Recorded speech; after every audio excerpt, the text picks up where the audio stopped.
نستضيف اليوم المهندس سعيد المرضي للحديث عن ثقافة السياحة في المملكة العربية السعودية. أهلا وسهلا فيك سعيد ضيف على نفس الثقافة المملكة. أنا سعيد جدا إني أكون معاكم، أتمنى أن نكون ضيوف خفيفين ونكون برضو مفيدين. لسه بدأ الموسم الصيفي الموسم السياحي الإجازة الصيفية للمهندس سعيد، يعني كيف نستطيع بجهات عديدة ومؤسسات كثيرة في المملكة العربية السعودية تكثيف ثقافة السياحة المحلية؟ أولا المملكة العربية السعودية ليست بادئة السياحة، لها باع طويل، يعني أكثر من ربع قرن، ومملكة من أوائل الدول التي بدأت السياحة. فمفهوم السياحة ليس جديدا للمملكة ولله الحمد، يعني بدأت مناطق كثيرة. الآن في عندك حائل مثلا موجود في أراضي، حائل معروف في برضو الآن في النعام في شمال المملكة، أيضا في الجوف عندهم برضو، في جيزان بدأ اللي هو مثلا موسم المانجا، وبرضو عندهم صيد هذه المنتجات وثقت وفعلت بثقافة السياحة المحلية. نعم، السياحة المحلية كما ذكرت بأنها ليست جديدة. المملكة العربية السعودية سباقة أيضا في مواكبة السياحة وتطوير المهرجانات وتطوير أيضا الموروث التراثي للمملكة. نعم.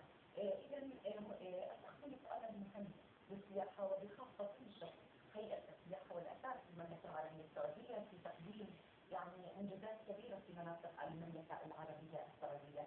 كيف أيضا تكون لدينا ثقافة التخطيط كما للمناطق في المملكة العربية السعودية ثقافة جذب من التخطيط ليس حكر مثلا المنطقة أنها تخطط كيف تجذب السواح، أيضا يجب على كل أسرة أنها تخطط للوصول إلى الهدف من الموروث السياحي.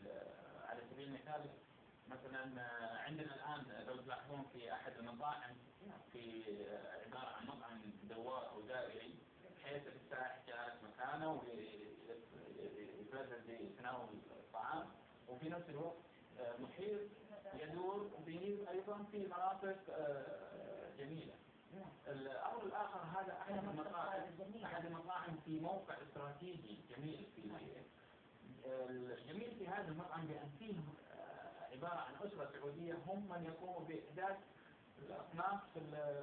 أصناف الطعام. ونشرت في الآونة الأخيرة أيضا مشاركة الأسر السعودية ليس في يعني السياحة، وإنما أيضا يعني في المشاركة في هذه الأماكن. نعم. والتصحيح وعمل صحيح. حتى الآن في بعض المناطق بدأت الأسر، هذا أيضا عبارة عن صور مخططة. هذا مركز الملك عبد العزيز التاريخي، هذا من الداخل يعرض بعض الإشراكات. هذا في منطقة نجران أثرية، مناطق أثرية. إذا دعني أتوقف هنا يعني مهندس سعيد، السياحة التراثية أمر مهم جدا، اختلاف اتساع رقعة المملكة العربية السعودية واختلاف المعرفة فيها، ويعني المناطق التراثية يعني تخصص وتعمق في السياحة الآثار للسياحة التراثية. ما مدى حضورها في المملكة العربية؟ لو أقول لك السياحة التراثية هي ركيزة مهمة من ركائز اللي يعتمد عليها السائح أو يبحث عنها السائح. لا نذكر أن السياحة التراثية هي فقط زيارة متحف أو زيارة مثلا لاستعراض المعروضات التراثية القديمة، لا. على سبيل المثال لو يزورون منطقة يحتاجون أن يزورون المنطقة القديمة لهذه البلد، تعزز بالأكل القديم أو الخاص بالمأكولات الشعبية، شراء بعض الملابس الموجودة للبلد أو المنطقة اللي يزورونها في اختلاف، في نفس الوقت شراء بعض المقتنيات الخاصة بالبلد. على سبيل المثال في بعض المخبوزات أو بعض الأكلات في مختلفة من منطقة إلى سياحة شاملة. سياحة شاملة. أصبحت السياحة، لو ذكرنا السياحة عبارة عن ثقافة وأيضا صناعة.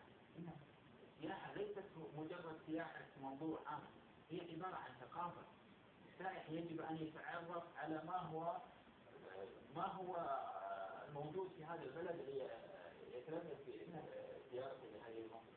أنت رئيس يعني خدمات المسافر العالمية، كيف ترى اتجاه العوائل والشباب أيضا الآن للسياحة الداخلية؟ أصبحت السياحة الداخلية في نظرنا أو في الإحصائيات اللي عملتها أنا شخصيا هي رقم واحد بالنسبة للمملكة العربية السعودية. صحيح في نسبة كبيرة يذهبون يسافرون خارج المملكة، لكن الرقم واحد هي السياحة الداخلية. كنسبة وتناسب عدد السكان والمسافرين والموجودين، السياحة الأولى أو رقم واحد هي السياحة الدينية. بالإضافة إلى زيارة المصارف الموجودة مثل نشكر المملكة تتمتع بأجواء وبمناطق شاسعة يستطيع السائح أن يتنقل بينها. حتى من أضمن الخطط اللي إن شاء الله حنعملها في المستقبل هي برنامج اسمه مملكة العجائب. وهذا البرنامج لأول مرة أصرح فيه برنامجكم. مملكة العجائب عبارة عن زيارة لجميع مناطق المملكة، ليس العوائل، هو حقيقة للشباب يتعرفوا على كل منطقة وموروث المنطقة. فإن شاء الله مملكة العجائب سنراها قريبا. نتحدث عن الشباب وهم الفئة الأغلب في المجتمع، وهم يعني من لديهم يعني شغف السياحة والسفر. هل فعلا حققت السياحة في المملكة العربية السعودية وسيلة جاذبة لجذب السياحة الخليجية؟ المملكة العربية السعودية كما ذكرت بأنها ليست جديدة في مجال السياحة. أعطيك بعض الأمثلة لسياحة الشباب. في بعض المناطق احنا كما ذكرنا في حائل اللي هو الرائد هو للشباب، موجه للشباب. في منطقة جيزان في برضه رحلات مخصصة للشباب لصيد الأسماك وللغوص، أيضا موجودة في جدة والشرقية. هذا مخصص لفئة الشباب. الشباب كما ذكرت بأن الشباب يستمتعون بالإثارة، يستمتعون أيضا بأنهم يتعرفون على مختلفين سياحة الشباب عن سياحة العائلة. فموجود لدينا أيضا الطائرات الشراعية كما تعرفون. نعم، الطائرات الشراعية هذه تعتبر سياحي أيضا للشباب في المملكة. تتمتع ولله الحمد يعني خلينا نقول لك موروث كبير للسياحة. يحتاج في قصور بسيط من الإعلام في إبراز هذه النشاطات السياحية.